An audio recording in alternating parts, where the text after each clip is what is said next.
আসসালামু আলাইকুম প্রিয় শিক্ষার্থীরা, তোমরা কেমন আছো? আশা করি ভালো আছো। পড়াশোনা হচ্ছে ঠিকমতো? আশা করি তোমরা মনোযোগ দিয়ে সহকারে পড়াশোনা করছো বাড়িতে বসে, এবং ক্লাসগুলো দেখছো মনোযোগ সহকারে। তাহলে আমরা ক্লাসগুলো যে দেখছি, কিসের মাধ্যমে দেখছো তোমরা? হ্যাঁ, মোবাইল ফোনের মাধ্যমে। তাহলে আমরা আজকে চলো মোবাইল ফোন সম্বন্ধে কিছু কথা বলি। আমরা আজকে মোবাইল ফোন ধারায় মোবাইল ফোনের মাধ্যমে কি করব? গল্প করব। ঠিক আছে? তাহলে মোবাইল ফোন গল্পটি আমরা পড়া শুরু করি। আজকের দিনে মোবাইল ফোন চেনে না বা দেখেনি এমন কাউকে বোধহয় পাওয়া যাবে না। আমাদের গুরুজনদের কারো কারো মোবাইল ফোন আছে, কিন্তু যাদের নেই তাদের অনেকেই মোবাইল ফোন ব্যবহার করতে জানে। কেউ একটু বেশি, কেউ একটু কম, তাই না? হ্যাঁ, এখন যারা বয়স্ক তারা কি করে? একটু যখন স্মার্টফোন, সেই ফোনগুলো কাদের কাছে নিয়ে আসে? তোমাদের কাছে। তোমরা একটু তাদের চাইতে একটু বেশি জানো, তাই না? হ্যাঁ, মোবাইল ফোন দিয়ে যে কত কিছু করা যায় তার সবটা অবশ্য সবাই জানে না। এখন যারা আগেকার মোবাইল ফোনের, এখন বর্তমান যুগের ছেলেমেয়েরা মোবাইল ফোনের ব্যবহারটা একটু বেশি জানে, তাই না? তবে যারা একটু কম জানে তারাও প্রয়োজন মতো তাদের কথাটুকু মোবাইল ফোনে সেরে নিতে পারে। আমাদের দাদা দাদু, তোমাদের দাদা দাদু বা মা বাবা কি করেন? কিছু কিছু ব্যবহার মোবাইল ফোনের তোমাদের সাহায্যে করে থাকেন, তাই না? কিভাবে কল করতে হবে সেগুলো মাঝে মাঝে কি করে? তোমার দাদু নানু তোমাদেরকে জিজ্ঞেস করে, তাই না? এখন এমন মোবাইল ফোনও আছে যাতে ইন্টারনেট সংযোগ থাকে, ছবি তোলা যায়, সিনেমা দেখা যায়। ঠিক তো? তাই না? এই যে ইন্টারনেট সংযোগ থাকার কারণেই তোমরা কি করতে পারছো? অনলাইনে ক্লাসগুলো দেখতে পাচ্ছো, আর আমরা কি করতে পারছি? ক্লাসগুলো নিতে পারছি। তাহলে কিসের জন্য? এই যে আধুনিক মোবাইল ফোনের জন্য। এসব মোবাইল ফোনে আমরা বই পড়তে পারি, গান শুনতে পারি, SMS-ও পাঠাতে পারি, তাই না? হ্যাঁ, এমনকি টাকাও পাঠাতে পারি। টাকা কিভাবে পাঠায়? ব্যাংক থেকে যে বিকাশ, এখন দেখো না, বিকাশ অ্যাকাউন্টে তোমাদের কি বৃত্তির টাকা কিভাবে আসে? মোবাইলে না? হ্যাঁ, তুমি তোমার বাসায় বসে মোবাইলে ছবি তুলে সেই ছবি পৃথিবীর যে কোনো প্রান্তে পাঠাতে পারো। কিন্তু আমরা অনেকেই জানি না যে মোবাইল ফোন আবিষ্কার হলো কেমন করে। আমরা তা জানবো এখন। অথবা এটা কেমন করে কাজ করে।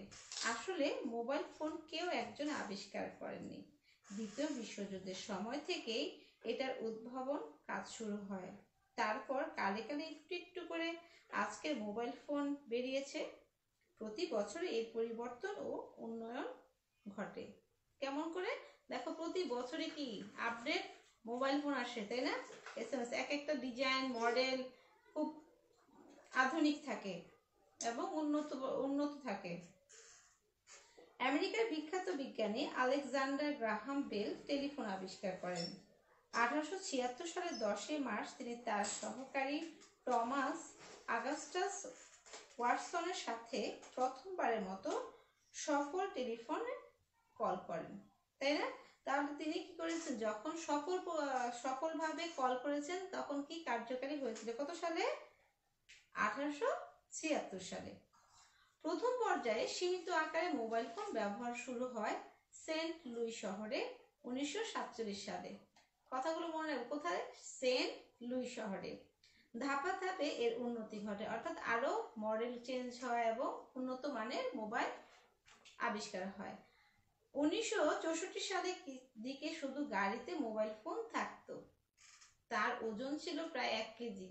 তাহলে দেখো কত ওজন ছিল মোবাইলটা। আর এখন এত ওজন না, খুব পাতলা। 1971 সালে ফিনল্যান্ডের সকল মানুষের জন্য মোবাইল ফোন ব্যবহার শুরু হয়। 1972 সালে গবেষক মার্টিন কুপার হাতে ধরা ছোট্ট সেট তৈরি করেন। পাশের ঘরে ফোন করা থেকে পৃথিবীর যে কোনো প্রান্তেই এখন ফোন দিয়ে যোগাযোগ করা হচ্ছে। কিন্তু ব্যাপারটি কিভাবে ঘটে? তাহলে চলো আমরা জানি কিভাবে ঘটে। হ্যাঁ, তোমরা জানো কি? টাওয়ারের মাধ্যমে, তাই না? হ্যাঁ, যে এলাকা জুড়ে মোবাইল ফোন কাজ করবে তার সবটাকে কতটুকু অংশে ভাগ করা হয়। প্রত্যেক অংশে শক্তিশালী বেতার টাওয়ার বসানো হয়। এই টাওয়ারগুলো একটি অন্যটির সাথে যোগাযোগের একটা অদৃশ্য জাল তৈরি করে, যেটা কি বলি অদৃশ্য জাল, নেটওয়ার্ক তৈরি করে। মোবাইল সেটের মধ্যে থাকে একটা অ্যান্টেনা। তোমরা নিশ্চয়ই চেনো অ্যান্টেনা কিরকম থাকে, তাই না? মোবাইল ফোনে যখন নেট থাকে তখন কি কথাগুলো স্পষ্ট শোনা যায়, দেখা যায়, আর নেট না থাকলে কি করে কথাগুলো বেজে বেজে আসে, তাই না? এটাই হচ্ছে অ্যান্টেনার কাজ। সারাক্ষণ তরঙ্গের মাধ্যমে সেটি টাওয়ারের সাথে যোগাযোগ রাখে। মনে করো কোনো সেট থেকে বোতাম চেপে অন্য কোনো নম্বরে যোগাযোগ করা হলো, তখন সবচেয়ে কাছের টাওয়ারের মাধ্যমে অন্য প্রান্তের মোবাইল সেটকে সেটি খুঁজে নেয়। একটাতে না পেলে রিলে রেসের মতো সেটি পরপর যতগুলো টাওয়ার দরকার সব পার হয়, মুহূর্তের মধ্যে পৌঁছে যায় নির্দিষ্ট নাম্বারটিতে। হ্যালো বলার সঙ্গে সঙ্গে বিদ্যুৎ গতিতে তা তরঙ্গে পরিণত হয়, নেটওয়ার্কের মাধ্যমে চলে যায় অন্য প্রান্তে। আবার গ্রাহকের ফোন সেট বেতার তরঙ্গকে কথায় বা আওয়াজে রূপান্তরিত করে। অনেকগুলো জায়গায় বসানো নিয়ন্ত্রণ কক্ষ থেকে সমন্বয় করে মোবাইল ফোনের কার্যক্রম পরিচালিত হয়। তাহলে প্রিয় শিক্ষার্থীরা, তাহলে আমরা আজকে যে গল্পটি পড়লাম কি সম্বন্ধে? মোবাইল ফোন সম্বন্ধে। তাহলে মোবাইল ফোন সম্বন্ধে আজকে যে ব্যবহার, কি কি কাজ হচ্ছে, সেগুলো আমরা মোটামুটি সবাই জানি। হ্যাঁ, তোমরা খুব ভালো করে জানো।